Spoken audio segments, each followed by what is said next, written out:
Let's go. Let's go, okie dokie.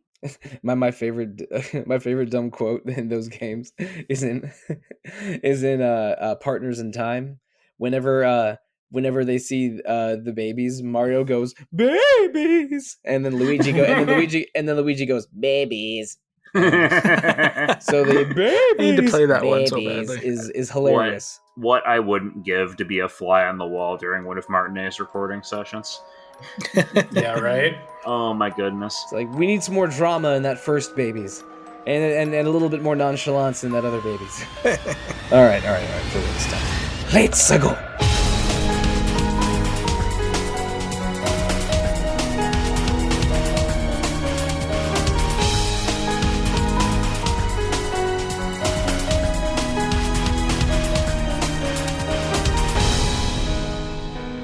Hello and welcome to episode 120 of Rhythm Encounter, RPG fans' bi-weekly podcast about RPGs, music, and sounds, and whatnot. I'm Mike Sollosi, not the Mike you're used to hosting Rhythm Encounter, probably, but I'm stepping in for Mike Salbato to talk about a subject very near and dear to my heart, and that is the Game Boy Advance. But who are the handheld holders and hoarders joining me for this episode? They are Greg Delmage. Hi there. Peter Triezenberg. Present and accounted for. And Patrick Gann. Holding hands with all the handhelds, baby. Sure, okay. Patrick, Peter, Greg. We're here to talk about the Game Boy Advance. We've done console-specific episodes for Rhythm Encounter before. They're always really fun to do. They make you very nostalgic for a specific time and place and kind of game, and that is exactly the case here. We also noticed that there weren't a ton of Game Boy Advance games on our master list of everything that we've ever played for Rhythm Encounter, so we're going to try and, boost the GBA representation a little bit. But who is joining me today for our little party in the GBA? Before we jump into the track list itself, I wanted to ask if each of us could maybe share a specific memory you have of the GBA, whether it's a specific game or the life situation you were in at a certain time, because I mean this is an impactful machine. It basically dominated the first half of the 2000s, roughly around the same time as the PS2 and GameCube. It was a hugely successful system, sold over 80 million units. It did the unusual thing of having sort of the same converters and outs that a Game Boy Color had, but allowed composers to keep all their samples on a 4 megabyte cartridge. So there was a lot of freedom for what they could do, but the outs and the speakers on the Game Boy Advance weren't great. So this is a game, I should say, the Game Boy Advance is a system that really benefits from using earbuds, and has a wide variety of different tones and beeps and bloops across its soundscape. Correct me if I'm wrong too, but I don't think the GBA had a built-in headphone jack. This was before that was like standard. I thought the SP did. I feel did you need to have like a proprietary Nintendo thing? I think you had to buy an adapter for it. Yeah. Okay. I could be misremembering, but I feel like this was a thing. I might be thinking of putting headphones or earbuds into my DS. But this is a long time ago, so I don't 100% remember. But Peter, what's one thing that you remember fondly about the Game Boy Advance? Honestly, the Game Boy Advance is a pretty special system for me, just because it is the first system that I ever bought with my own money. I would do chores for my folks. I mowed my neighbor's lawn a little bit, things like that, and I eventually got a silver and black Game Boy SP, and it was just the convenience of it. It was very nice being able to just take this thing with me. On long car rides, we would go up, visit my grandparents up north. The backlight on that thing made it very, very useful for that purpose. I'd take it over to my friend's house and we would play Pokemon together, things like that. So yeah, just really special system. A lot of good memories having that thing. That backlight was crucial because one game we're going to talk about later really needed that backlight and was almost unplayable on an original GBA. I think you guys know which one I'm talking about. Oh, I know. Yeah, actually, I learned recently that a lot of the reason why a lot of those early GBA games have such bright colors was so they would pop out more. on that dark screen. Yeah, When and I mean, I had Game Boys and Game Boy Colors dating like 10 years before I got a GBA. My first one was also an SP. I was thinking about getting one like right when the SP was announced, so then I just sort of changed my plan and waited a little while to pick it up. But the backlight was really important because I really remember playing the GBA at night. I had a night watchman job in the mid 2000s for about a year, and I also attended university in the mid 2000s. I graduated in 2009. So there was a lot of handheld gaming in dorm rooms or in the middle of a the middle of a dark facility while I'm sitting in a truck.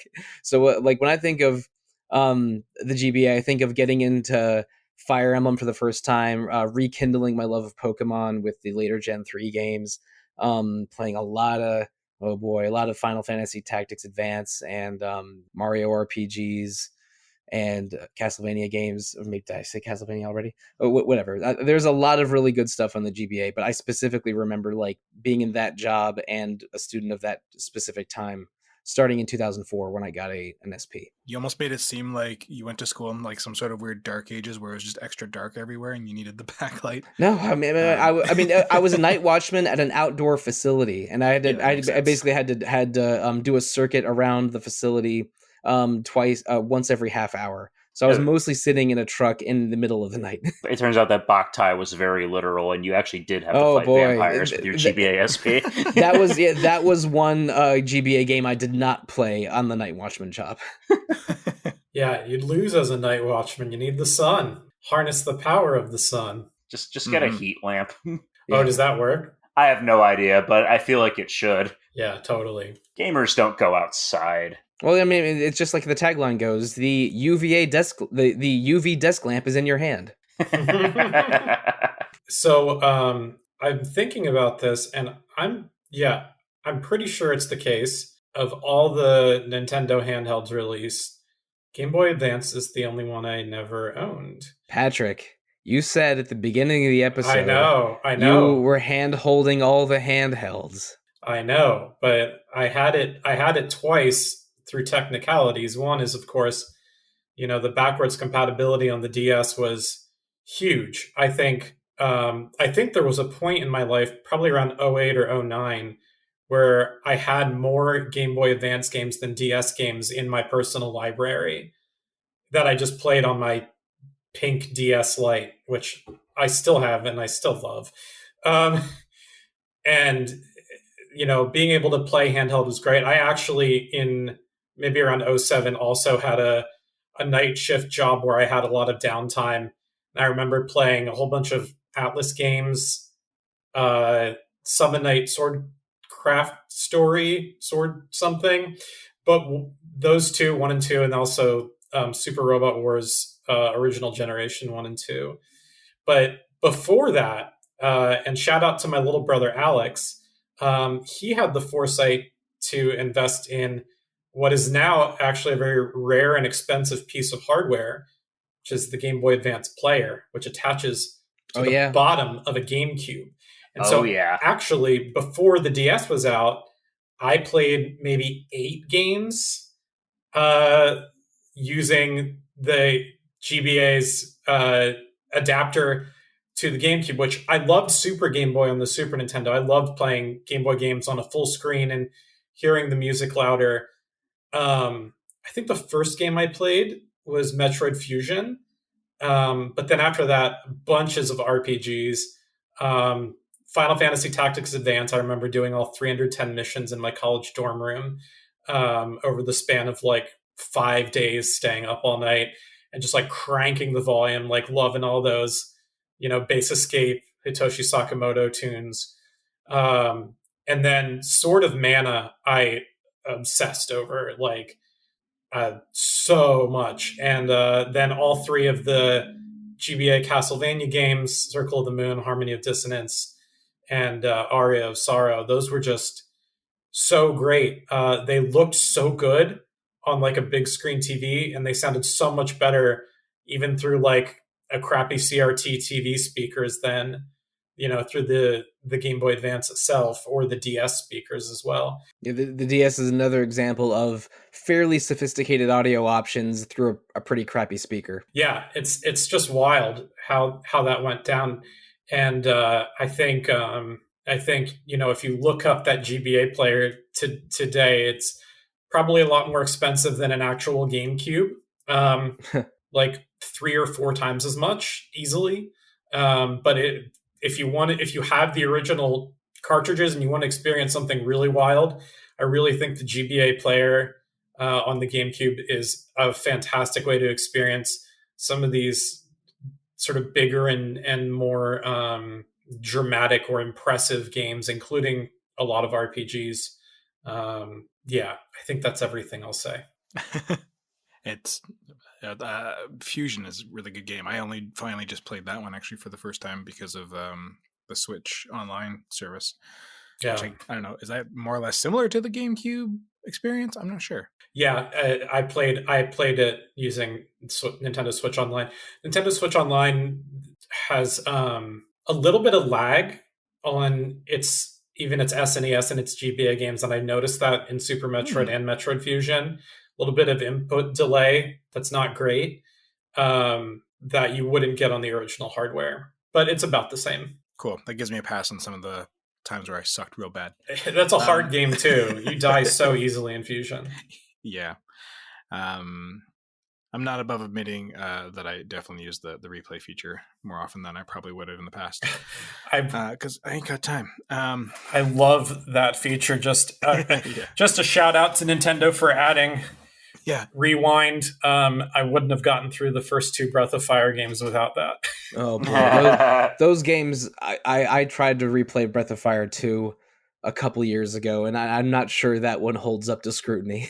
No, I played through the first one when it was first on there. I enjoyed it. I think the first one's better than the second one, personally. Oh, interesting. I haven't gotten very far into. I like the characters and late game fusion stuff in 2, but I just also think that Breath of Fire 1 has better music, but is also more boring. I think that's when Yoko Shimomura was still with Capcom. Yep, Yoko Shimomura helped write the music to the first game, but not the second. Yeah, and it's noticeable. Oh, interesting. Second one also has like a legendarily bad translation. Yeah, it's awful. It really is. There's a retranslation for Game Boy Advance, actually. Yeah, there's a retranslation fan patch that I think also fixes some balance things. But this is not a Breath of Fire 2 podcast. No, it's not. No, we could go off. Thank God. But yeah, like Pat, I am also a poser on the episode of never actually owning a GBA myself. I do think I borrowed a friend's at one point, but I was a late stage investor in a few GBA games on my DS, which was the first handheld I ever bought, or ever owned rather, but bought for myself. But I do have one fond memory of my first exposure to Advance Wars, which great game. And I remember some friends came up from Indiana who I'd met online through a Gundam forum-based role-playing site that we played on. And they wanted to go to Fan Expo in Toronto.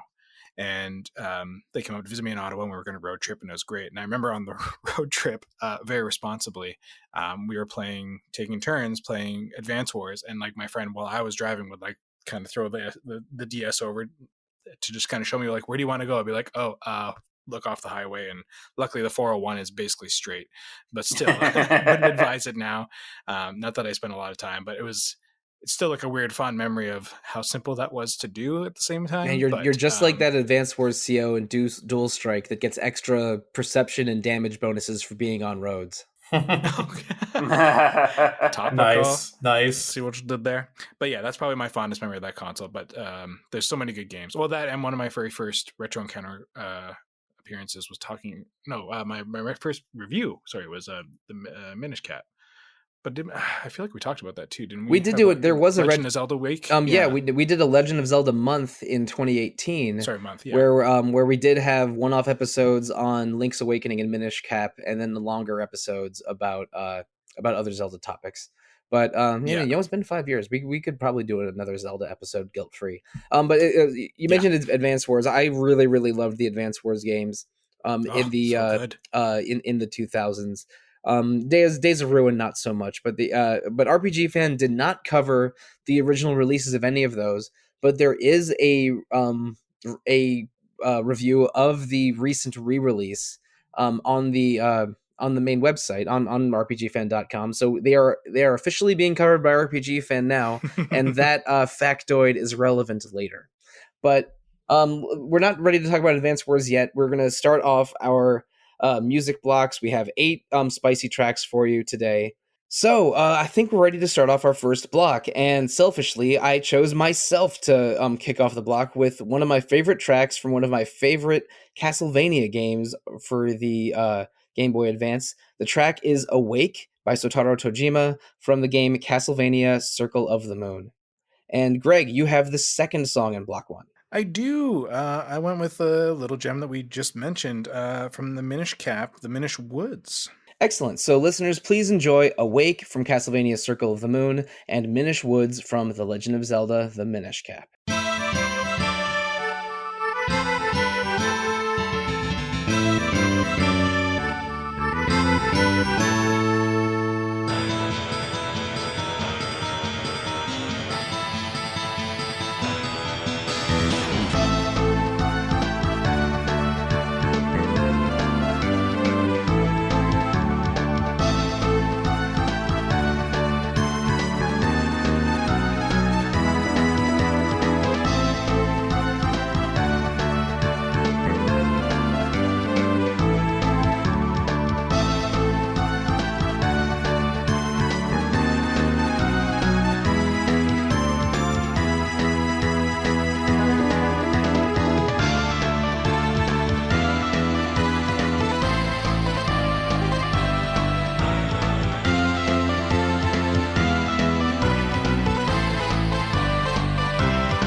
Okay, so that was Awake from Castlevania Circle of the Moon and Minish Woods from The Legend of Zelda, the Minish Cap. And folks, when I was talking about really needing a backlight for some GBA games earlier in this episode, I was really like side-eyeing Circle of the Moon here. This game is dark and poorly lit if you're playing it on original GBA hardware. It was a launch title for the GBA. I think it's dated 2001, and it's unusual within the Castlevania canon at the time because Koji Igarashi did take over as the lead producer for Castlevania games. He was the associate director on Castlevania Symphony of the Night, but basically took over the project halfway through and was the lead director in all but name. And then he was sort of put in charge of Castlevania, but he was taking so long with the graphical processing stuff on what eventually became Harmony of Dissonance that a different team without Igarashi and without even Michiru Yamane, the longtime Castlevania composer, cranked out Circle of the Moon without a lot of their influence, just on the orders to make a game kind of like Symphony of the Night. So even though Circle of the Moon does not have Koji Igarashi designing or Michiru Yamane composing, it's a really fun little Castlevania game. I played it pretty recently, about a year and a half ago, maybe 2 years ago, on the Castlevania Advanced Collection. So just like, within a couple weeks of that thing coming out is when I played it. And it totally holds up, and the music is unusually good. There's a lot of like bass and voices you don't associate with the bad speaker on a GBA, but listening to a good quality version of it, with the benefit of modern technology and headphones and things like that, this is a great sort of opening hall introductory track, kind of like your Dracula's Castle from Symphony of the Night, or beginning from Castlevania 3. Yeah, it has bass, crunchy strings. It's a great, and you don't even have a dash by the time you do the stage with the song in it. So Nathan Graves has to do the old Belmont strut without as much of a run or a double jump when you first listen to this. I really like how it ramps up. Like it's, because you see, again, I haven't played any of the ones on GBA, which I know is a failing on my part, because I hear amazing things about Symphony of the Night.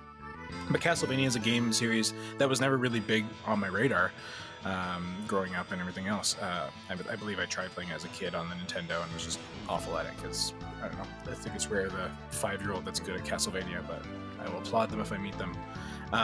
But yeah, like, so you're saying this, like, is this one of the first songs you basically hear as soon as you start playing? Yeah, as soon as you have control. It's basically the opening level. The opening level where there's real gameplay. I think there is a sort of an intro, but yeah, Symphony of the Night was a PlayStation game that sort of brought Castlevania, which was a mostly side-scrolling character action game from Konami, and it used influence from the Metroid series to make it an open, fully explorable castle instead of linear or split linear stages.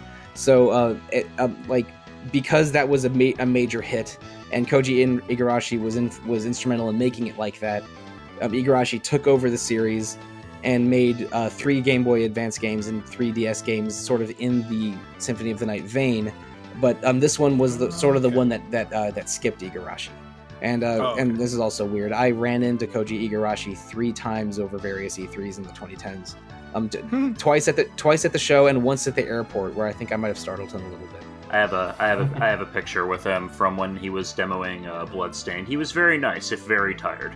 Oh no, he was absolutely exhausted. Was that the Xbox space with all those arcade machines? Yeah, the Xbox space, and I was just kind of standing there awkwardly, like, do I approach him? Don't I? And some gentleman in the crowd took pity on me and was like, do you want a photo? And I was just like, yes. Yeah. Isn't he surprisingly tall for a Japanese guy? He's very tall. He's 6'2" or something, and which for a Japanese person is unusual. Wow. But and the man's got the cowboy hat with him. He's always wearing a cowboy hat or a fedora, and he sometimes carries a whip because he was well known for being the Castlevania guy for several years. He exudes cool. That's hilarious. I really like this song too, though. I actually have played Circle of the Moon, although I never finished it. I played it when the GBA collection on Switch came out, and I remember this song. It sets a very good intro for the game. It's also just a really cool. I really like the beginning of it. It's kind of got that kind of almost classical high fantasy sound to it that really it fits the like vibe. A harpsichordy kind of thing. Yeah, harpsichordy is a good way of describing it. It really suits.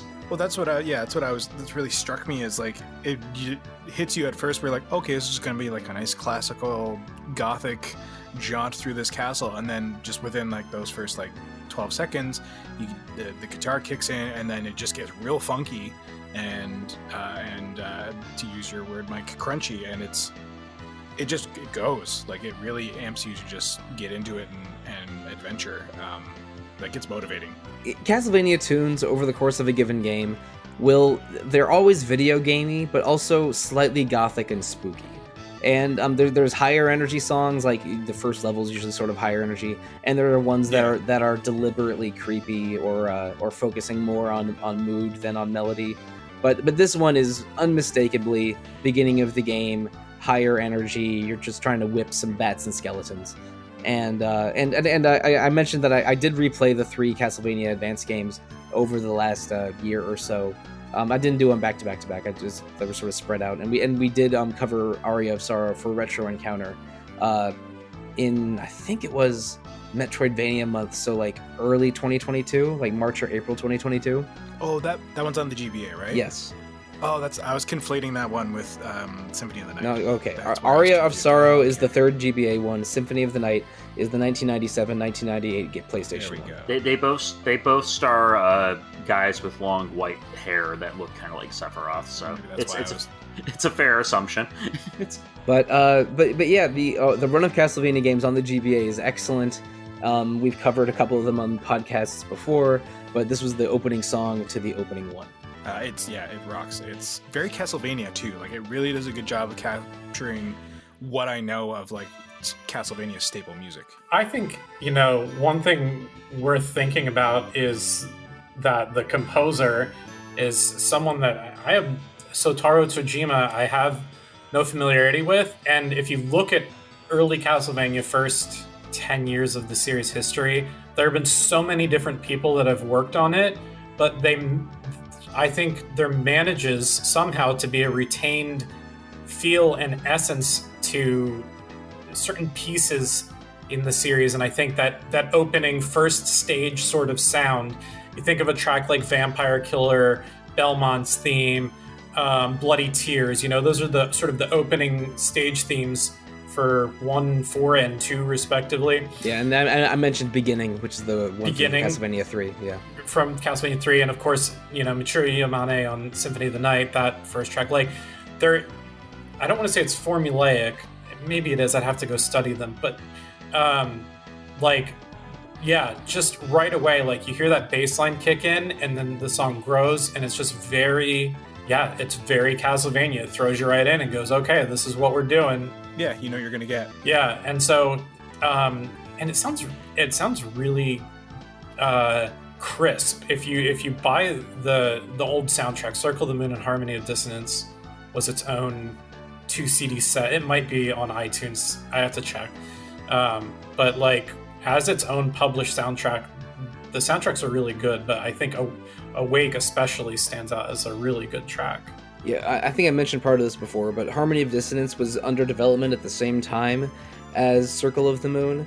It had a longer development time, but they also focused more on the character animations and environment animations and less on the music. So I think that Circle of the Moon had a more robust soundtrack just in terms of just how much data is devoted to audio compared to Harmony of Dissonance. So Harmony of Dissonance sounds almost like it has a less sophisticated sound library than Circle of the Moon, but that's only because there was a lot of limitations for GBA development. They had everything had to be under 4 megs. Right. But I think one game that is not limited by budget and definitely not under the whip crack of Konami overlords is The Legend of Zelda: The Minish Cap, which was I think that was one of the Zelda games that was co-developed by Capcom Flagship.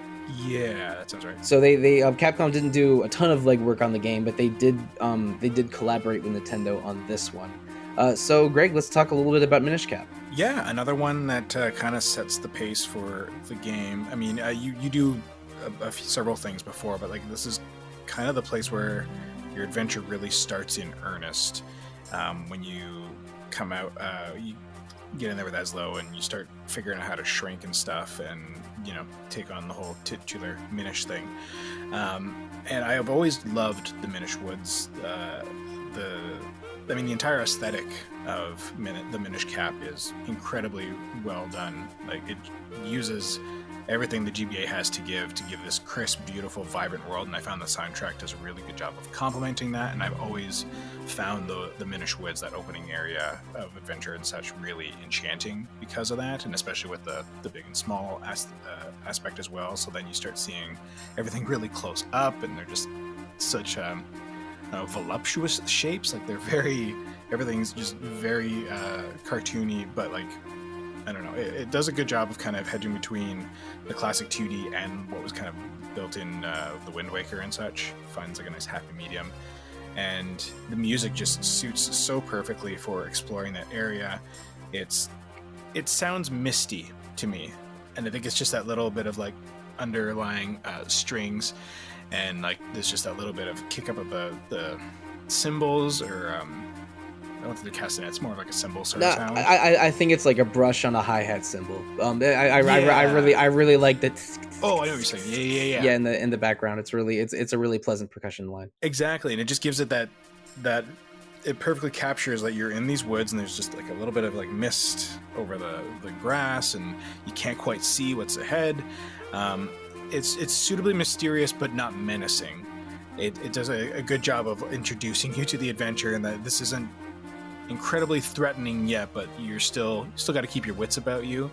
And I'm just eager what everyone else has to say, but I just love the way it all kind of comes together and mystifies. Yeah, looking at and thinking about what sort of the archetypes of Zelda stuff you have, especially environments, your woods, right? You think like Kokiri Forest, Lost Woods, that kind of thing. Yeah. I think Minish Woods is every bit as good as like Link to the Past, Lost Woods, and that's a great song. Which is a great song. I mean, it hits all the right spots. It's got a good melody. I totally agree about the percussion. That's something that the Super Nintendo, in fact, it kind of couldn't do quite as well. It took a lot to do it well. There's a whole backstory there, but percussion was difficult if you wanted to make it sound good on SNES. And the percussion, particularly across the Minish Cap soundtrack, is really nice. It's generally light and comes out a lot more crisp than you'd expect from something that required so much compression. But yeah, it really fits the Zelda woodsy kind of music. Maybe a little brighter or more upbeat than other Woods themes, but yeah, I don't know. The warmth of the instruments and the drive, like there's almost like a march to some of the percussion too. Yeah. But I really like it. And again, don't recognize the name of the composer, Mitsuhiko Takano. Not sure what all he's done beyond that, but Mitsuhiko Takano, if for some reason you're ever listening to an English language podcast, good job on this one. I really liked it. It's definitely got kind of a nostalgic vibe, which I really appreciate it. Like, I don't have the visual context for this area because I haven't played the game. But I think for some reason forest areas in video games just carry with them this weird sense of like tranquility and nostalgia. And I really found that with this track. It's got that same kind of like, oh yeah, it sounds like I'm going on an adventure. It sounds like I'm exploring places unknown, but it's also still like early on, the beginning, the onset, like light peeking through the trees, that kind of thing. I was enjoying listening to this. I really do need to get around to playing Minish Cap at some point. It's been on my to-do list for forever. Likely won't be disappointed. Well, There are multiple episodes of Rhythm Encounter about forest themes, and as we mentioned before, one episode of Retro Encounter on Minish Cap. So Peter, you should play this and then listen to all of those. I should definitely do that. But yeah, this song immediately jumped to mind when the episode was coming up, and had to go check the list, and I was kind of shocked it wasn't on there with all, like you were saying, the forest ones out there. I also like how, for not just this track, but several tracks, because you're able to quickly be full size and then shrink down to roughly bug size in Minish Cap, leading to an area, sort of an overall play space that feels small for a Zelda game, but is actually kind of huge since you explore every area, both full size and small size. But when you're shrinking down, the music will muffle or quiet some, or change arrangement in a way that just makes it depends on the environment you're in. It basically just gives you a feeling of a more tactile feeling to the soundtrack. That being in full size and being tiny size is just it's a different atmosphere each time. I love it when games do that. It was a very cool decision, especially for a like early mid 2000s game. When did this come out? Was it around 04-ish? I want to say 05, but I remember playing it at my dorm in university, which would have meant in the 04 to 06 range. Yeah, that's definitely right. Because I moved to an apartment after the first 2 years. But yeah, that was Minish Woods from the Minish Cap and Awake from Circle of the Moon. But we have 2 new songs for part 2, and this is less opening stage energetic vibe and more quiet reflection within a temple or a shrine or lighthouse, as it were, vibe. So Patrick, what is your first track of the episode? I picked Kenji Ito's Mana Shrine, sometimes translated as Mana Sanctuary, from Sword of Mana for Game Boy Advance, which is, as some of you know, a remake of the original Final Fantasy adventure for Game Boy. Seiken Densetsu 1. Yep. This was Shinyaku Seiken Densetsu in Japan. Excellent. And Greg, you have the second track of Block 2. I do. Yeah, and Pat, you beat me to the Mana game. I was like, oh, darn. You were right in there with your choices on this one. But I went with Golden Sun, because another game that we don't have near as much representation as much as we all love to talk about how lovely those games are. From Motoi Sakuraba, an arrangement by Sam Dillard. The arrangement itself is called Within the Stars, and it's rearranging the Elemental Stars by Motoi Sakuraba. Excellent. So listeners, please enjoy Mana Shrine from Sword of Mana and an arrangement of Elemental Stars from Golden Sun.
So that was Mana Shrine and Within the Stars / the Elemental Stars.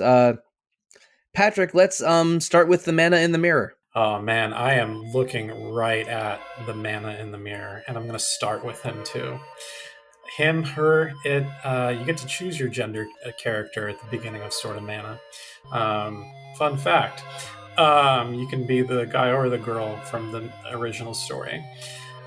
So I love the original Sengen Densetsu. It's one of the earliest works from Kenji Ito, who his name is more associated with Saga than Mana these days, but he did do a couple of great entries in the Mana series. And so when they redid the original Game Boy game, used sort of a Legend of Mana style, like art style, but still used the entire original soundtrack from Kenji Ito. Plus, Ito wrote some new songs. Musically, it was really exciting to see what he would do. And my absolute favorite song from the original Game Boy game was Mana Shrine, and it's the final dungeon of the game. And there's 3 versions of this game now. There's the Game Boy one, the Game Boy Advance one, and then Adventures of Mana, which is the like upscale remake that was on like every platform. Yeah, I think it was like the mobile version, right? No, I thought it was like Vita, and it was then Vita, and then PS4, mobile phones, and then everything. Yeah. I remember it was like Vita exclusive for like a year. It was Vita exclusive for a bit, and now it's on everything. It's pretty neat.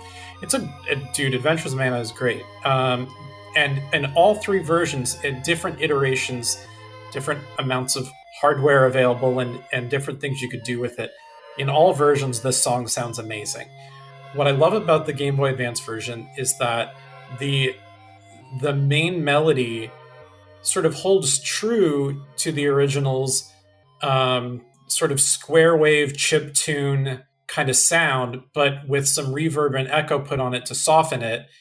And then what would have been the secondary line, the harmony or counter melodic track from the Game Boy version, is now the sort of pad synth string ensemble sound, which sounds surprisingly good, especially for GBA, which I'm used to those being a little flat, a little crunchy. I think it sounds really good here, and that's really all it takes is you get that melody, and then the strings coming in and then backing off on that same chord on that same note. This is just easily one of the best pieces of music.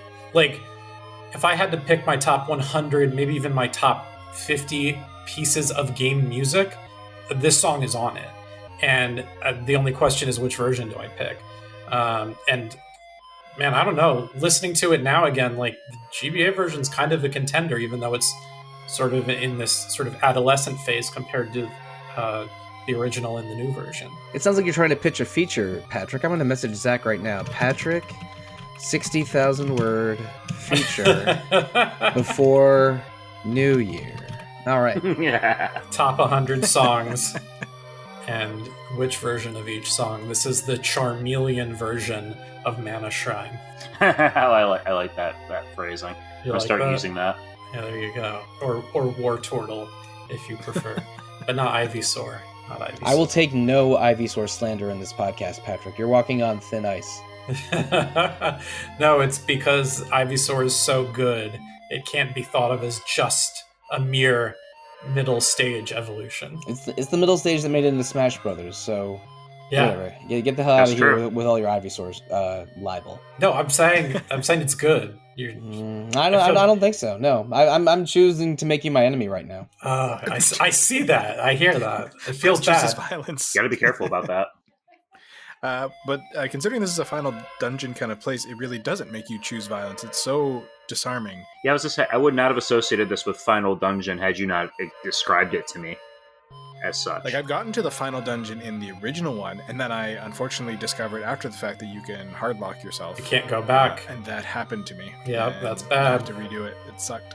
So I need to replay that game, which I'm assuming they fixed that in the GBA one? They warn you. I think they warn you about point of no return. So if you're like super underleveled, like, don't go. Oh, it was more that I needed a key and I couldn't get a key because no enemies dropped the key that I needed to get through. Right. Yeah, that whole mechanic changes. Sword of Mana is very like loosely remake, like it's overhauled from scratch. Like Adventures of Mana is much more faithful to the original than Sword of Mana is. Gotcha. Because I think that's why I wasn't familiar with this song, because I don't think I've actually beaten this version of it yet. I don't think I've gotten far enough to know, but yeah, it's lovely. It is an enchanting piece of music, and you're right. Yeah, it's got that little like synthy thing going on with it that I think is really nice for the series.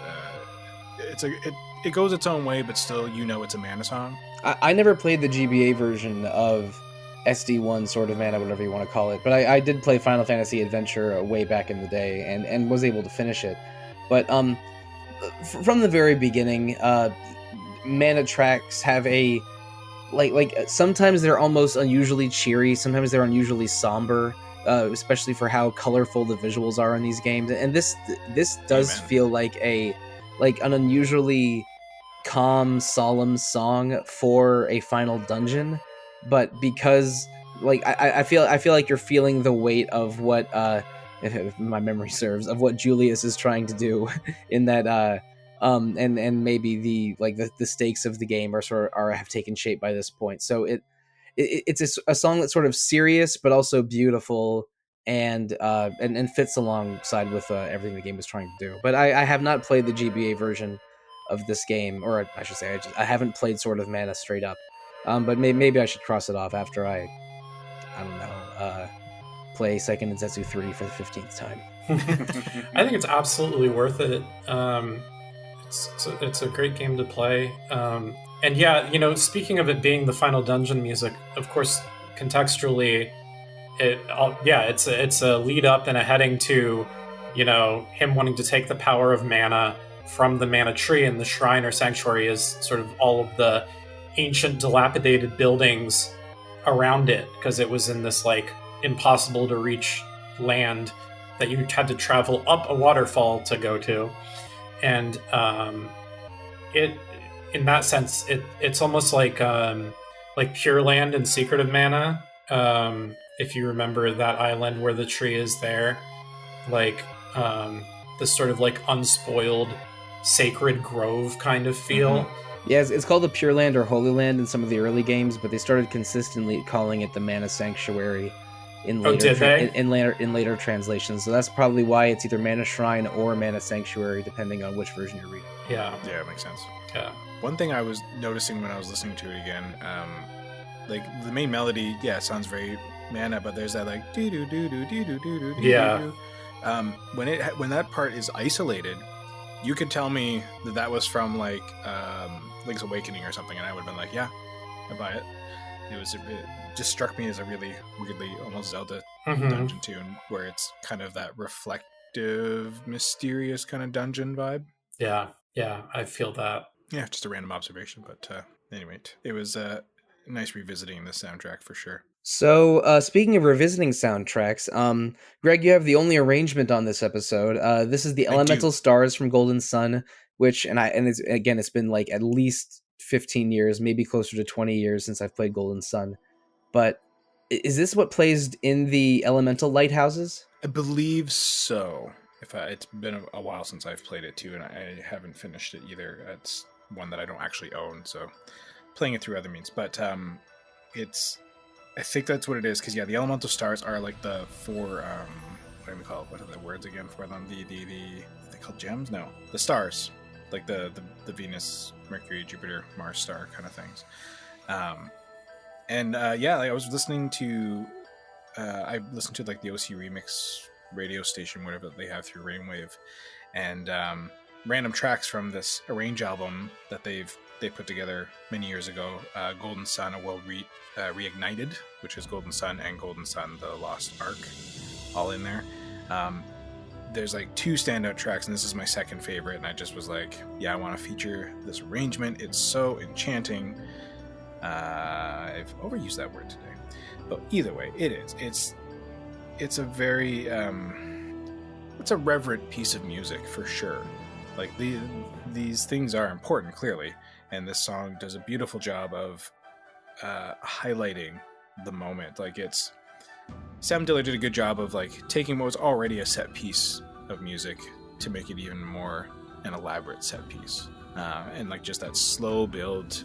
Yeah, like the whole song is just this beautiful build all the way to the crescendo at the end of it. Like, it's really well put together and adds a certain majesty that the original GBA one didn't quite have, but it's still very much there. Yeah, one thing that's nice about a long-form remix that's not going to be part of a video game soundtrack is that there's no pressure at all to make it a looping track. So, and because of that, Within the Stars ends up having a like starting very quiet and then building and sort of cresting and falling a couple times before settling down for a decrescendo at the end. This song has a very clear arc, but it's communicating the same sort of seriousness and solemnness that Mana Shrine did. There's a reason I paired these two songs together in the episode. Absolutely. That's a good choice. Yeah, but basically, like, it's feeling like what's going on here is very important. The stakes are very high. You're not in danger necessarily, but like big things are happening, and and you sort of understand that in detail when you play Golden Sun and the Lost Age back to back, which I did a long time ago, but I only played them through once each. So it's no, go ahead. I was gonna say it's a great rearrangement too. It's really dark and moody. I really appreciate like the tone it sets. I have not played Golden Sun, although that is another one that's on my short list, especially now that they're available. I believe they're both available on the Switch Online service now. Oh, maybe I haven't checked. I really liked them when I first played them. But there's the dungeon puzzles are very puzzly, which is I know a ridiculous thing to say out loud. But because you have a variety of like I get it though. Yeah, a variety of psychic powers like telekinesis and levitation and whatnot to navigate through dungeons. You get to play with your sort of navigation powers in very fun ways in Golden Sun. You can talk to every character and also read their mind with telepathy and have one influence the other, and it's a very it's kind of a basic RPG in some things like how the battle system works and how spells work, but there's a lot of character customization by combining your little elemental spirit genies that you find. And it's I would recommend maybe using a guide because there's a lot of missable content in Golden Sun. But they're a very, very fun pair of games. I never played Dark Dawn for the DS though. You bring up a good point though about how rearrangements don't have to like adhere to the loop, but it also I find can be a real danger because there's some remixes and rearrangements that will lean too heavily on that and don't, or they get too wildly creative and off base with how they try to interpret like, well, how do I make this into a now 4-minute or 3-minute standalone piece?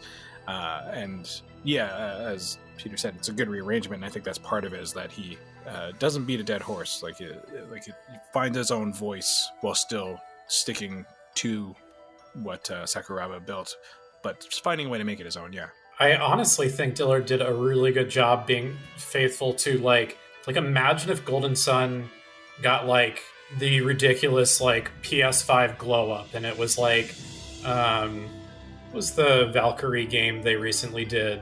Ecclesia. Oh gosh, yeah. No, Elysium. Elysium. Yeah, I have Castlevania on the brain. Yeah, no, it was Valkyrie Elysium. Valkyrie Elysium, which forget about the game itself, but think about what they did musically there. What they did musically from the PS1 original to that game.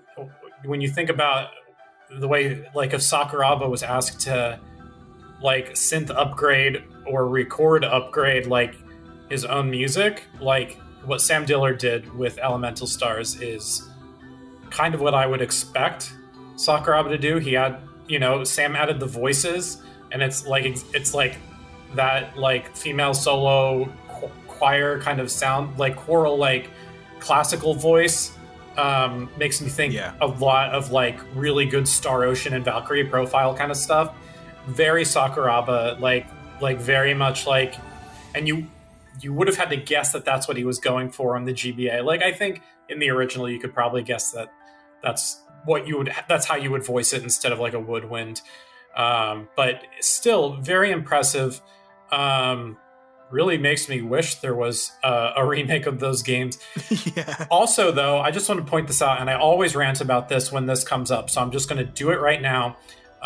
When great RPGs don't have published soundtracks, Patrick gets angry, and there is no published Golden Sun soundtrack at all for the original game or Lost Age.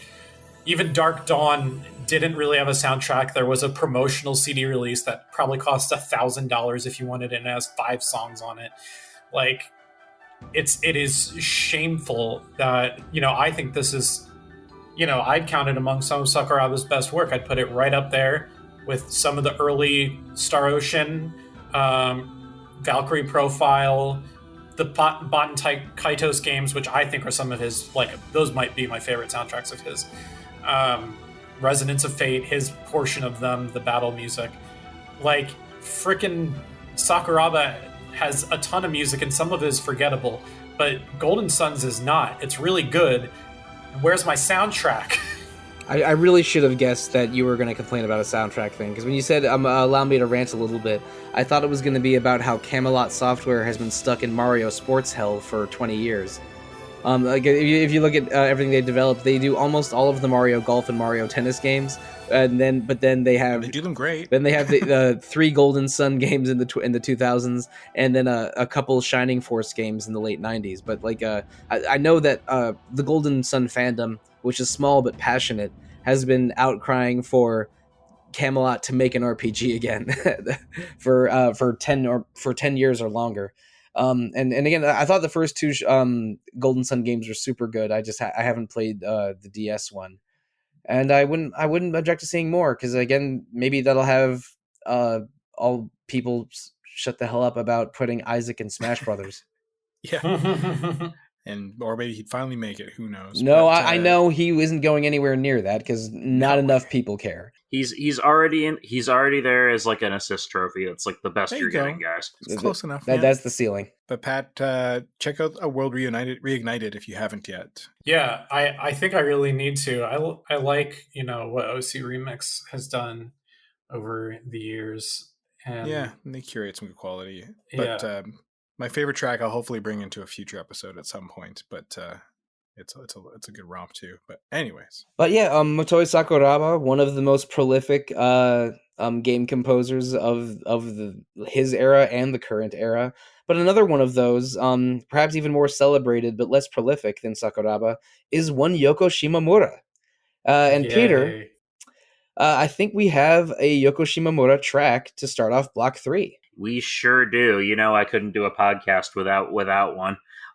This is Boss Battle from Mario and Luigi Superstar Saga. And, well, the second track from Block 3 is something I mentioned before. We are bringing Advance Wars into Rhythm Encounter. This is Jess's theme from Advance Wars 2 Black Hole Rising. So, listeners, please enjoy Boss Battle from Mario and Luigi Superstar Saga and Jess's theme from Advance Wars 2.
The boss theme in Superstar Saga is a very short little loop, but I find it to be just tremendously catchy, and it really does suit like the style of these boss fights.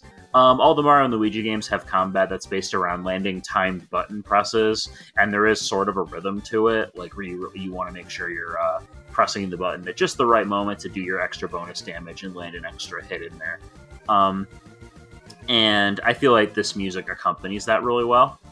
I'm also just forever going to associate it with a specific level in the game, just because it's the Chucklehuck Woods, where you first meet Popple, the Shadow Thief. Popple and Popple's partner was the exact boss fight I was thinking of for this track. It's that one, and also the one right after it where you fight the giant barrel of soda pop. And it's just I will forever associate this song with those fights. It's just upbeat and catchy, and Shimomura is just really, really good at doing the music for all the Mario RPGs. Yeah, she's so versatile when you think about all the stuff that she's worked on. But when I think about her battle themes she did the Mario and Luigi games, and of course she also did the original Super Mario RPG that Square did. Mm-hmm. She was contracted with Square at the time and wasn't freelance yet. And it was when she became freelance that she was able to work on Mario and Luigi with Nintendo.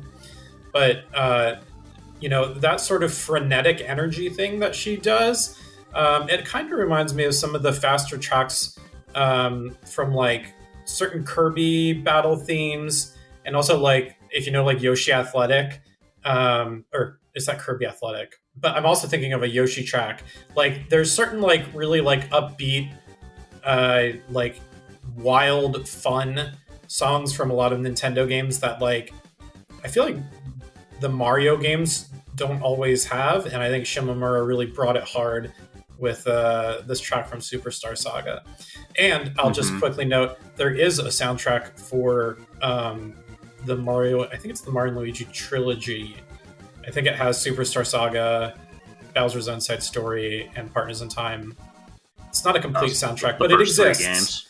Yeah, nice. So like, it's a great soundtrack to own. It you want to hear great Game Boy Advance music. I'm thinking like, what other Yoko Shimomura music exists on Game Boy Advance? I really think it's just Mario and Luigi, right? It's that and Chain of Memories. Okay, There's a Kingdom Hearts game. Yeah, I forgot. Yeah, there is a Kingdom Hearts game, and that does have original Shimomura music, although that version too also has the remake version, which I think is going to be people's go-to. The PS2 version? Yeah, Rechain. Yeah, that's probably more enjoyable to listen to. I actually like that soundtrack a lot, though. There's a lot of good stuff on there. There is, but and going back to Mario for a second though, what I do really like about the boss battle track too is that even though it does sort of have that energy, like that kind of happy energy, like that you sort of expect from a Mario game or a mascot game in general, I think it still carries with it some air of danger. Like it's that kind of like there's I don't know how to describe it. I'm not really keyed into what instrument that this thing is emulating, but the beats have that air of like ominousness to them, like when you have for all the castle themes in the Mario games. Does that make sense? Yep. Maybe a little. I mean, ominous is not one of the first adjectives that hits my brain with this track. It's a little wacky. Like the some of the percussion is sort of that womp womp womp womp that you would associate. That's true. Like the minor key. There's in the B section. There's a quick minor key and even like diminished chord section. That feels really dark, and I think that's unexpected on top of an otherwise very sort of manic piece. There is that dark moment. I guess what I'm trying to say is that it is still fight music and manages to convey that, even though it's got that energy to it. Yeah. But yes, but also I feel like especially since the Mario and Luigi games, the combat is often a sort of a chain combo of mini games. Where in Superstar Saga, I think there's basically 8 bros moves and then a handful of attacks and dodges that you have to master as well. But like it's sort of completing these elaborate, cartoony, exaggerated attacks with timed button presses, so they gave a song with a very clear 4 on the floor and a detectable beat that you can maybe use that sort of matches the rhythm of the gameplay. And I think maybe I associate this song with the Popple and Popple's partner boss battle because it's sort of a 2v2. It feels like a more fair fight than a lot of other RPG fights where it's like you're usually a team of 4 either ganging up on one person or fighting 100 things. This one feels a little bit more equal. But and they even get their own bros attacks later on. That's true, yeah. The Partners in Time version of this is when you have to fight Bowser and Baby Bowser as the 2 brothers and the 2 babies. It's that's my favorite fight in that game. But back to, so you fight them as what? As the well, it's Mario and Luigi versus Bowser, but both of them have the baby version of themselves riding piggyback at the same time. I was just trying to get you to quote again. That's all. Well, but back to Superstar Saga. I did replay this for Retro Encounter a couple years ago on the 3DS remake, and the 3DS remake it's okay, not great. It probably could have used a few months in the oven. But it does capture most of the charm that makes that original GBA game really special. This game was absolutely a mind blow when it came out because it felt like less of a game than 7 Stars or Paper Mario, but just executing its goals at a 10 out of 10 level. And the soundtrack, I think, serves the gameplay and serves the atmosphere of the game. It's a really, really great game. It does a decent job of harkening back to Super Mario RPG, I find. With kind of how off the walls the song is. Like, there's a lot of, like, fun in those fights and the boss battles and stuff. I mean, in all the games, but yeah, like, you can see her roots kind of showing. And this is, it's manic, it's wild. I don't quite hear, like, the minor menace either. But but the stakes are high all the same, even if it isn't like a super menacing song. Yeah, no, that was poorly explained. It has more to do with the individual notes. Remind me a lot of the castle themes from like the other Mario games. But it's not really the song itself. Gotcha. Well, and I guess I can see where you're coming from there. And it's not, trying to diminish what you feel or think about the song. All that's purely subjective. I'm just saying I don't fully I understand. Hear that the same.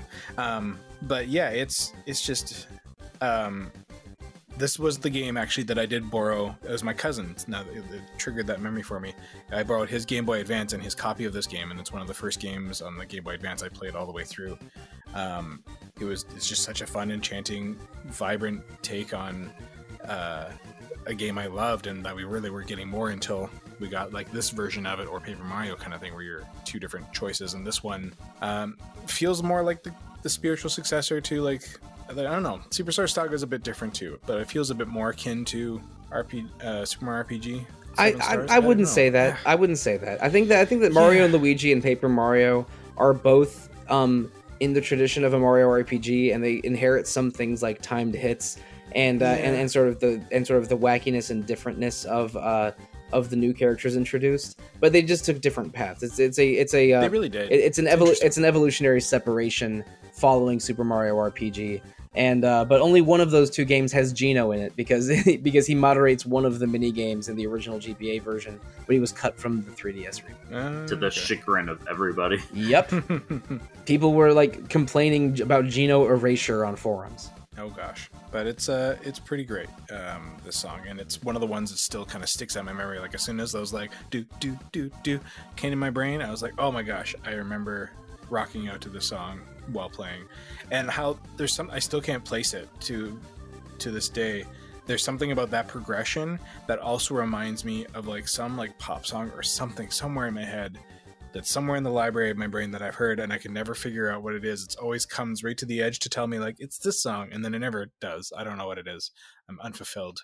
But it's that progression just sticks in my brain. Well, one progression that sticks in my brain is all of the incredible funk guitar in the Advance Wars soundtracks. Mm-hmm. There is... I can't explain it, because this is a game about war with presumably a lot of casualties, but they make war seem so cute and energetic with these soundtracks. So fun, right? Yeah.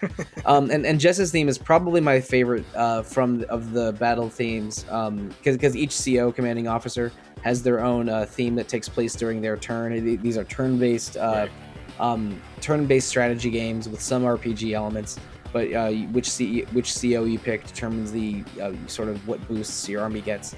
And Jess's is my favorite. Mostly, I feel like it's because that there's a lot of sort of guitar and funk and rock progressions in multiple of these themes, but Jess's sticks out to me because the very beginning feels like she's in a garage or a workshop, and she's sort of the tough girl mechanic of the of her country. Her tanks and land units get bonuses and can refuel more easily is sort of her gimmick. Is she like the tank girl, basically? Sort of. It's weird. She's actually one of the worst units, one of the worst COs in Advance Wars 2, because all of her tanks and artillery get bonuses, but all of her planes, ships, and infantry get negative.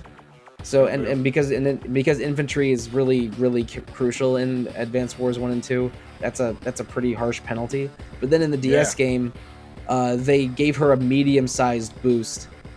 Basically, they removed the penalty from infantry and kept the penalty on boats and planes, but kept everything else that was good about her. So she goes from being like lower tier to higher tier from the GBA games to the DS games. I feel like I favored Max. I can't remember though. Max is so powerful in Advance Wars 1 that it's almost broken, and they nerfed him to hell and back in Advance Wars 2. It's a little sad.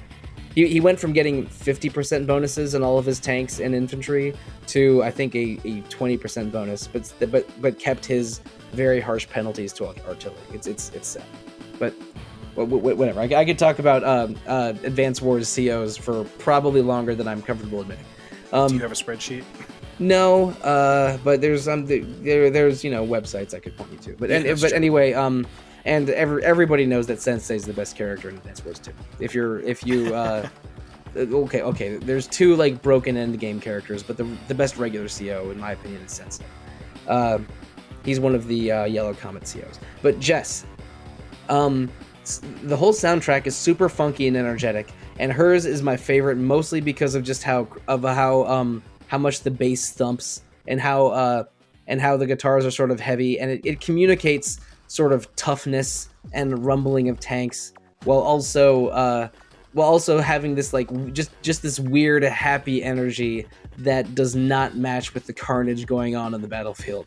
For the fourth Advance Wars game, Days of Ruin, they actually tried to make it more about suffering and the atrocities of war rather than liberating your homeland or stopping an evil army. And I think maybe that had to do with why it's by far the least popular of the 2000s games. And I say fourth. There's a bunch of Famicom Wars games. It goes all the way back down to the NES, but the only ones that released worldwide were the Advance Wars games on the GBA and DS, which have a recent remake, and also I think Battalion Wars. Yeah, there was a GameCube. Yeah, Battalion Wars is connected as well. I believe there was one on GameCube, one on Wii. I didn't realize that. Yeah, I don't think Nintendo Wars or Famicom Wars, whatever you want to call the larger series, has had much of a presence in the 2010s. But this recent remake is all right. I don't like the arrangement of Jess's theme in the recent remake. I think it's best on the GBA and DS.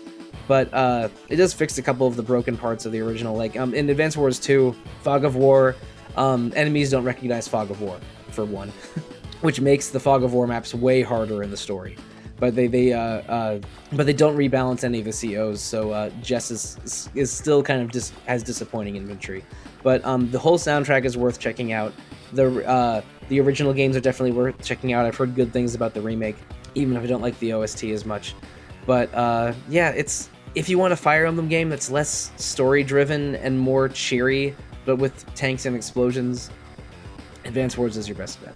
I really like how crunchy this song is. Like, it really does have that almost an industrial sound to it, which fits the character. Yeah, fits the character from what I've seen. Yeah, you nailed it with that. Like the industrial, and what Mike said too about like it's her working in the shop kind of thing. Like for sure, it's a great introduction to this character's vibe.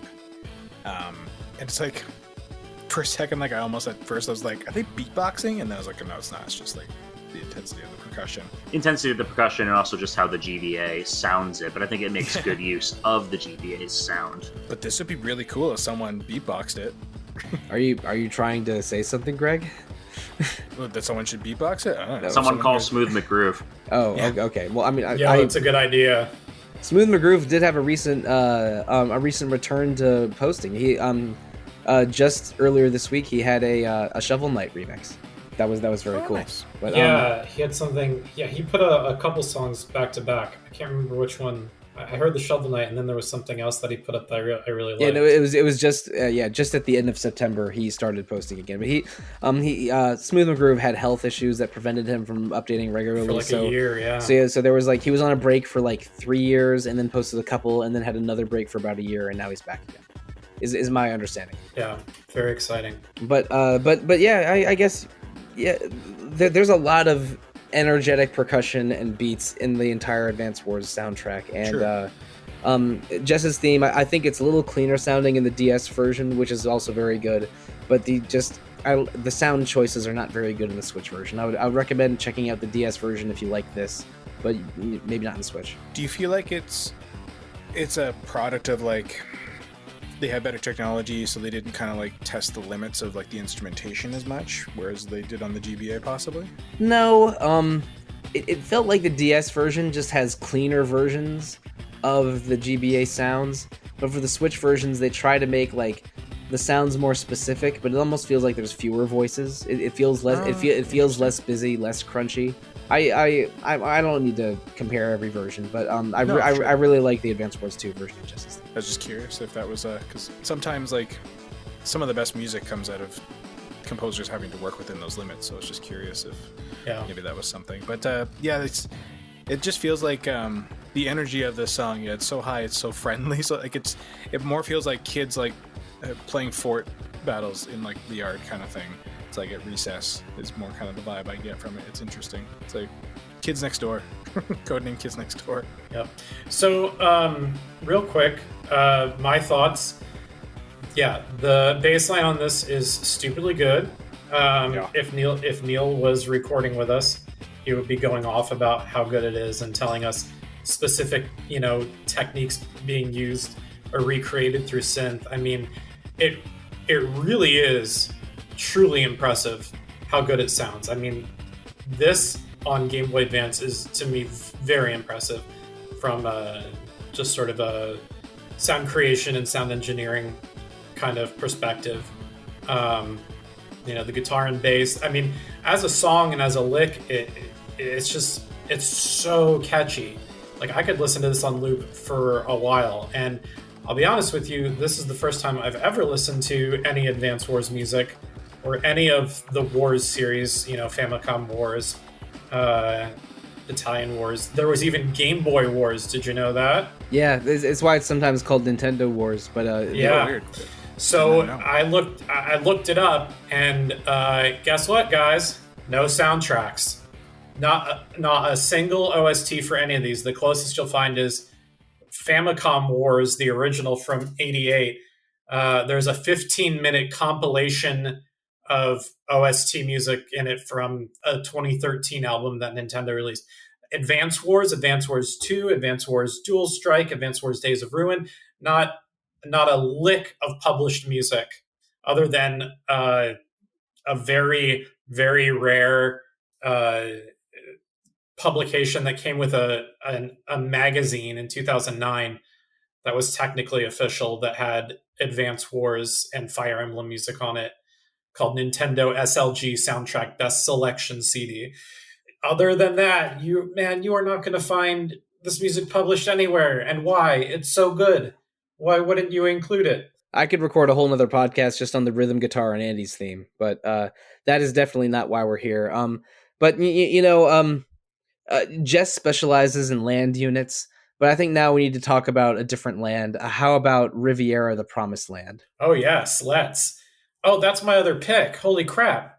Guess what, guys? I picked a song called Heaven's Gate of Darkness, but is sometimes simplified, like I think in the English sound test of the game, it's just simplified to Dark Gate.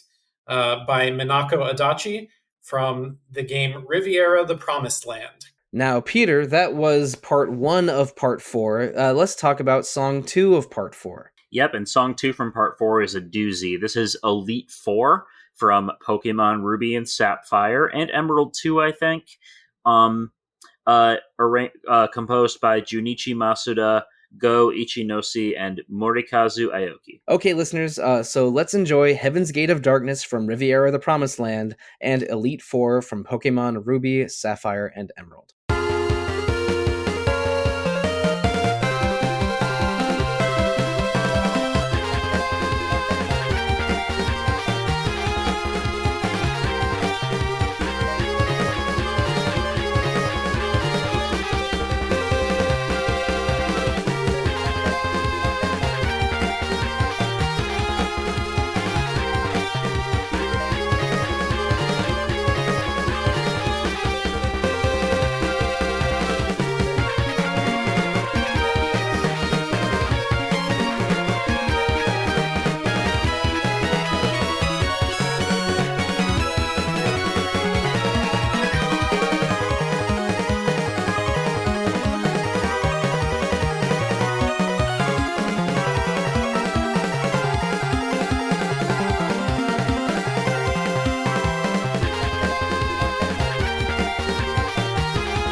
Oh my gosh.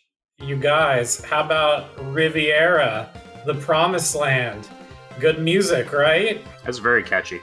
I don't know anything about this game, but the music is great. Oh boy, this game.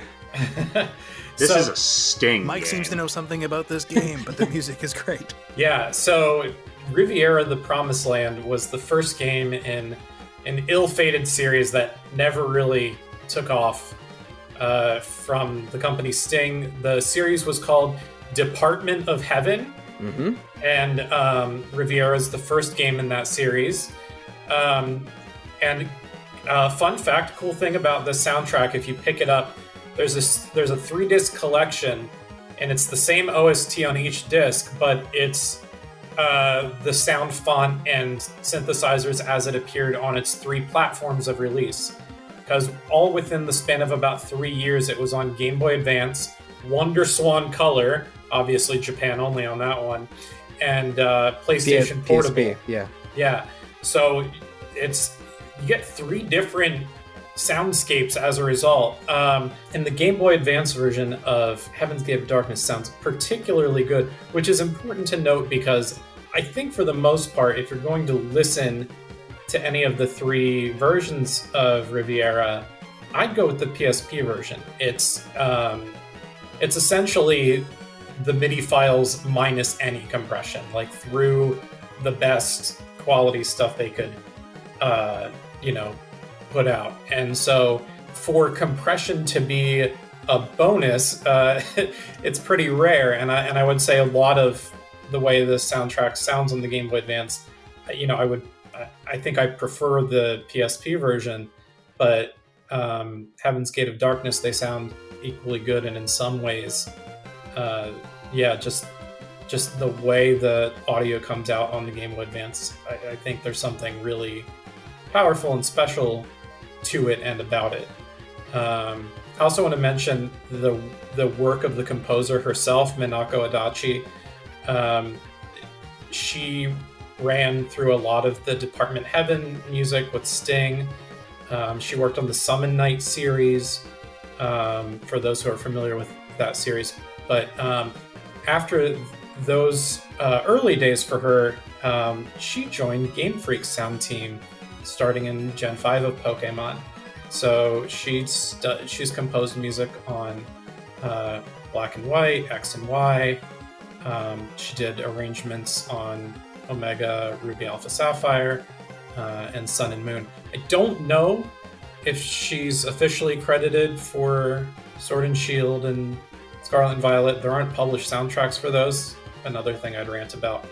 But this is essentially someone who would become a Pokemon composer, but didn't work on the first 4 gens. But her music is... I think if you know Pokemon really well, and then you go and listen to early Minako Adachi tracks, specifically from Riviera and Yggdra Union, the first 2 Department Heaven games, you'll be like, oh, yeah, no, I get it. Yeah, no, it's definitely got a nice little bit of synergy now that you point that out. Yeah, I like this track a lot. It's really energetic.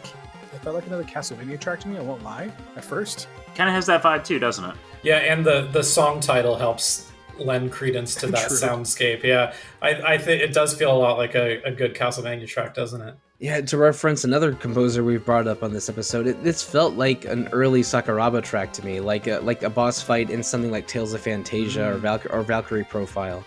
But I do have a bit of a history with Riviera. I played this. Like it, yeah. I played this on the PSP. It has some eye roll anime girl stuff in it. Like there's one male character and about 10 female characters fawning over him. There's scenes in hot springs and that's just very cringy anime nonsense from 20 years ago. But also I was probably in the middle of the game. I had all 5 characters in my party, and I couldn't get an S rank on the mission or the best ending or something because I had spent too long exploring the dungeon area. The game has RPG style turn-based battles, but a sort of a visual novel click on the stuff around presentation.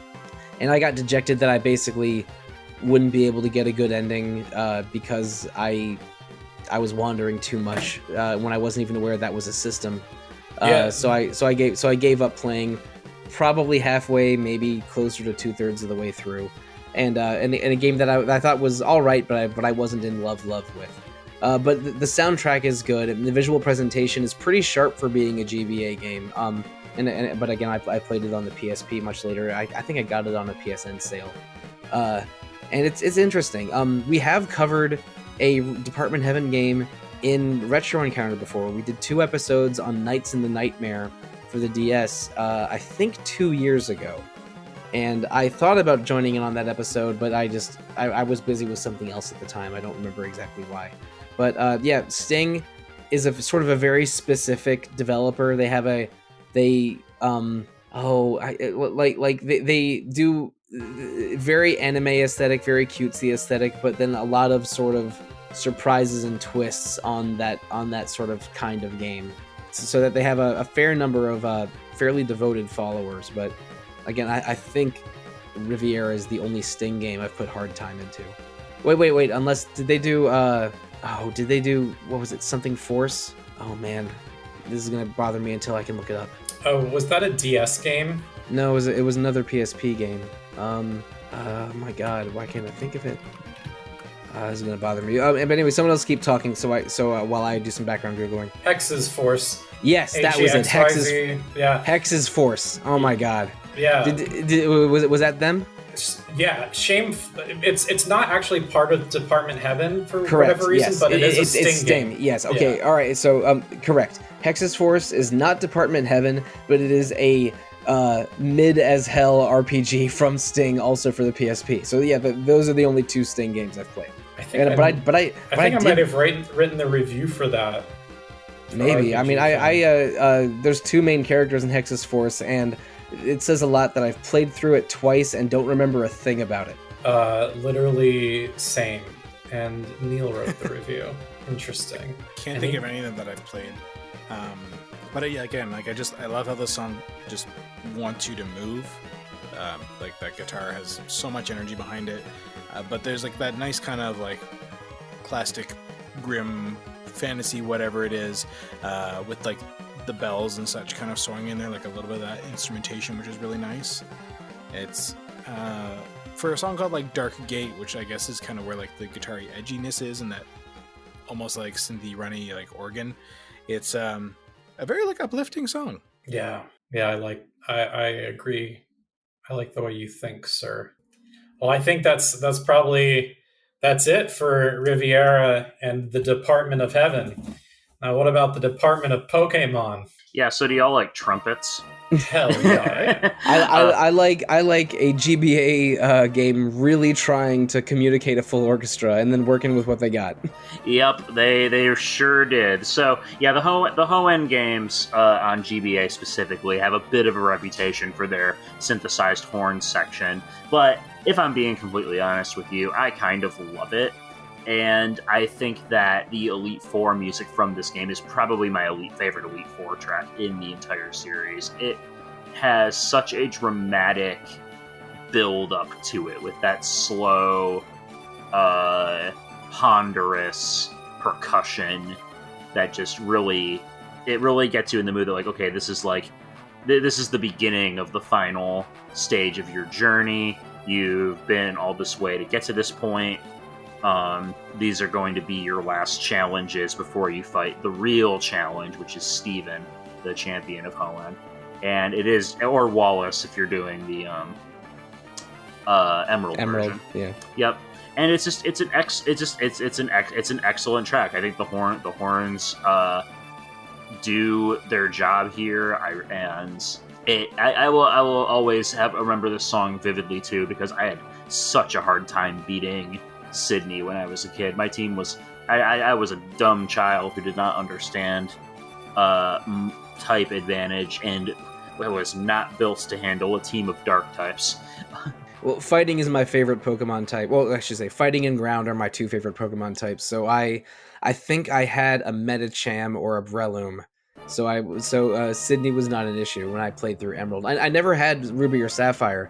I played the bejesus out of Leaf Green, and then got into Gen 4 super hardcore and played Emerald just to transfer over Gen 3 Pokemon to Diamond. Yeah, I probably would have been okay if I'd picked Torchic, but Sceptile was my boy. Oh yeah. I think the starters in Gen 3 are pretty good. I think Gen 3 very good. I think Gen 3 got improved significantly with Omega Alpha because I don't know. Like I'm frustrated by very specific weird parts of Gen 3, like the physical special split. Yes, the actual the change they made in Gen 4 to that really did save a lot of Pokemon from being undervalued. But I think this really does represent a transition from Game Boy sound to more modern sound, and there's limitations here. Like again, like the full orchestra that they want, like the trumpets almost sound like they're like a toy plastic trumpet when they're and the strings are, you know, believable as strings, but they're not like wall of sound exactly coming from that GBA speaker. But I think this does communicate drama and energy, and so, and especially since, like, you know, the just the old Pokemon games were less forgiving to players for for what you could do between Elite Four and the Champion. I think they actually heal you between the fights in the more recent games. Yeah, it used to be all in one go. Yeah, at least through Gen 4. I'm not sure. And Gen 5 as well. I don't remember exactly when they started making the Elite Four easy. Maybe it was Gen 6 because they only have 4 Pokemon each in that game. Yeah, Gen 6's Elite Four is kind of a joke. Yeah, but we don't need to get too precious about how hard Pokemon games are. But I think the song communicates drama and finality, even though the let's say the thumping of percussion is not a believable timpani. Yeah, it sounds like Pokemon music. But a lot of Pokemon music is great, so I mean that's hardly a complaint. No, it's not. I'm gonna go ahead and say, you know, I get so hyped up and even a little like jittery, like sometimes with these Pokemon battle themes, and especially Elite Four tracks. They tend to overwhelm my brain because they're just so sort of fast-paced and sheer crazy. I think I like this Elite Four.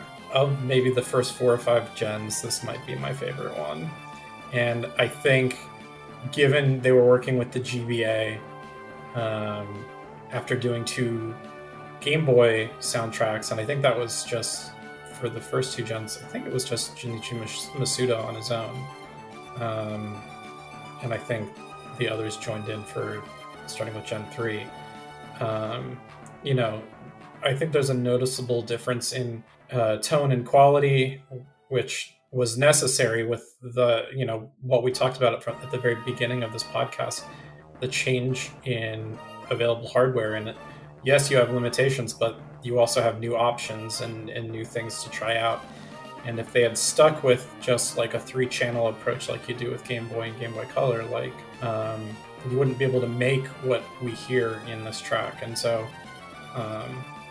you know, I tend to think about the Pokemon games and the generations as sort of evolving with the hardware itself of the handhelds, and I count Switch as a handheld because I only use Switch anyway. The point is, Pokemon follows the evolution of Nintendo's handhelds, and so the music has to follow suit. And they could have lost pace here. They could have lost pace, and this Elite Four track to me says they didn't lose pace, and I'm very glad about that. I kind of get what you're saying about the overwhelm, but I mean, I don't know, it's no less crazy than the boss battle from Mario and Luigi Superstar Saga.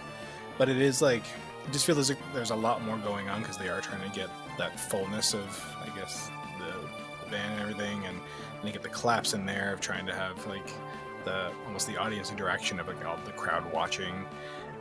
Like they're trying to make this moment so much more grand than the system is capable, but it still captures the intensity of it all really nicely, and it feels very Pokemon, even if it isn't quite the level of like fidelity they want. It's a lot, and it's a really intensive, very Pokemon sounding experience. Yeah, I mean, the original Pokemon games only had 4 channels of audio, so for some more complicated songs like the classic like boss battle, they would drop percussion for large swaths of it to make it just so they could have more voices going on at once. Yes. But with no such limitation, you get a very elaborate, very cool Pokemon song that is a clear step up from what came before. And it's I mean, I'm not saying this is as good as Penny's theme, which is like my favorite Pokemon song in a decade, but this is like it's unmistakably GBA Pokemon and extremely fun and evocative of that time and place. I agree. No doubt. So that was Riviera, the Promised Land, and Elite Four from Pokemon Ruby, Sapphire, Emerald, and that is 8 songs total to close out our GBA episode. Thank you so much, Patrick, Greg, and Peter, for reminiscing and recounting everything that we love about the GBA and its various soundtracks. I probably could have gone 4 or 5 deep and still not repeated any games and have a lot to talk about, because the GBA is a pretty rich library of great games with great music. I won't lie, I kind of wanted to keep to my sometimes seemingly one-trick pony of the guy brings on Legend of Zelda and Ogre Battle, but the Ogre Battle on the GBA is a very non-memorable soundtrack, I find, but that's a different discussion. Also, that one wasn't developed by Quest proper. Night of Lotus for the GBA. It's unclear which episode it is in the Ogre Saga, because they never identified it. But the twist of that one is the main character changes his name and appearance and becomes one of the major antagonists of a different ogre game. Oh, neat. So yeah, read that Wikipedia article or play that 25-hour strategy RPG if you want to learn the secret behind that, listeners. But listeners, I also want to thank you for joining us on this journey through the GBA. And I mentioned that we could have gone deeper, but we did have 6 games make their debut on Rhythm Encounter for this episode. Those are Castlevania Circle of the Moon, The Legend of Zelda: The Minish Cap, Advance Wars 2 Black Hole Rising, Sword of Mana, Riviera, The Promised Land, and Pokemon Sapphire, Ruby, Emerald. So 6 out of 8 tracks were making their first appearance for Rhythm Encounter. I know that's going to make Mike very happy. But let's talk, before we reminisce more about the GBA, let's talk about the future of Rhythm Encounter. In 2 weeks, we're going to have an episode on autumn themes. So some, I don't know, probably some chilly music, probably some harvest music, maybe music that evokes leaves changing. I'm not sure what an autumn theme is, but in 2 weeks we're going to find out.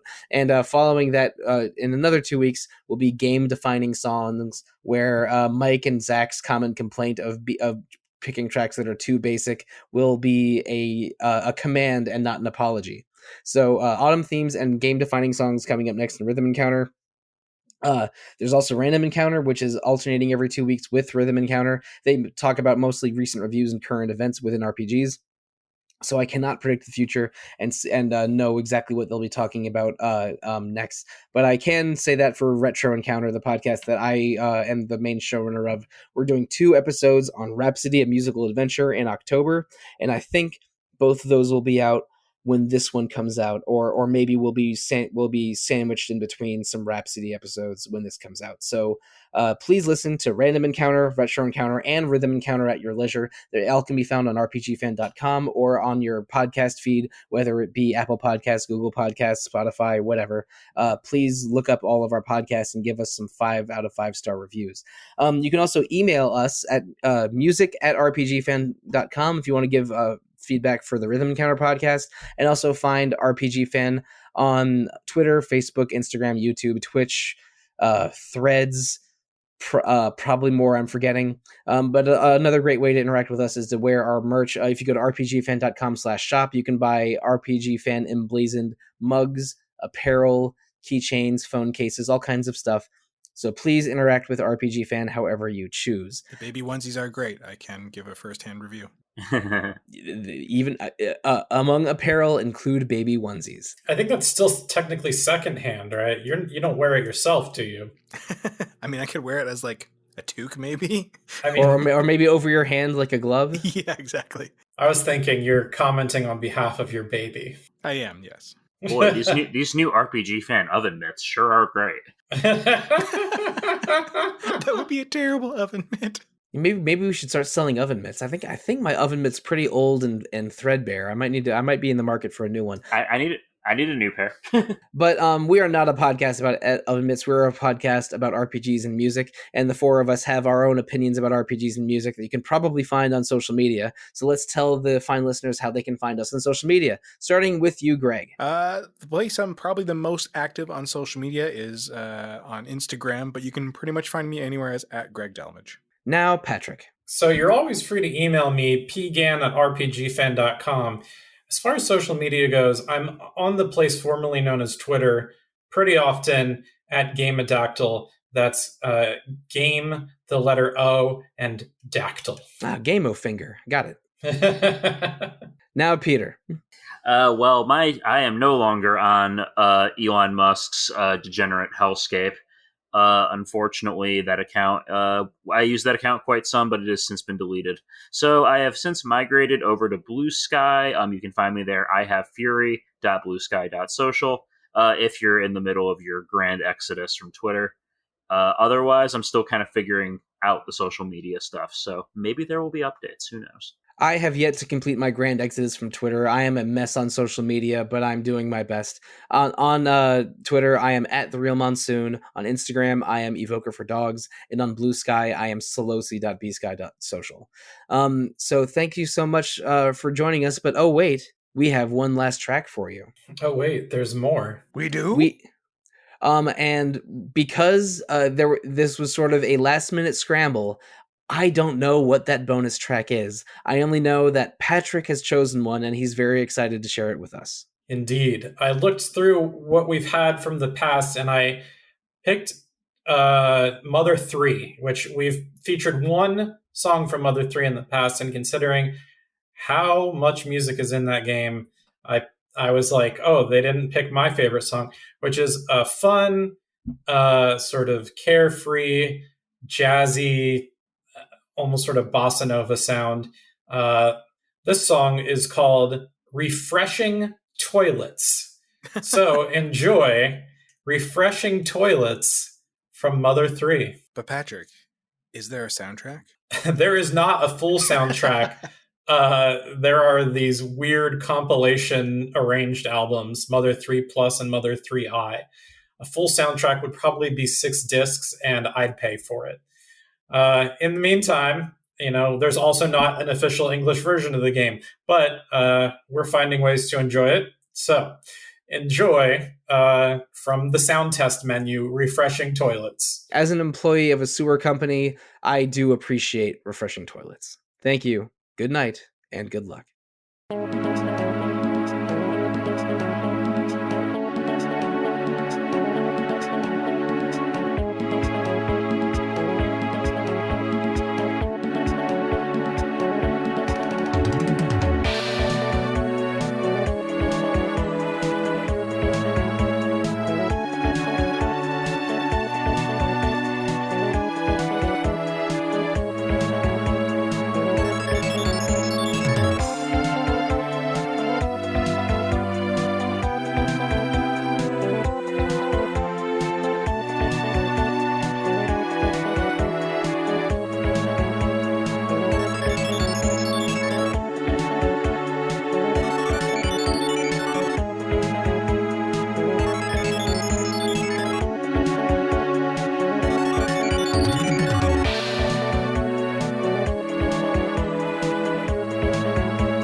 We get the gritty M-rated dark fantasy mana game that we always wanted. Souls of Mana.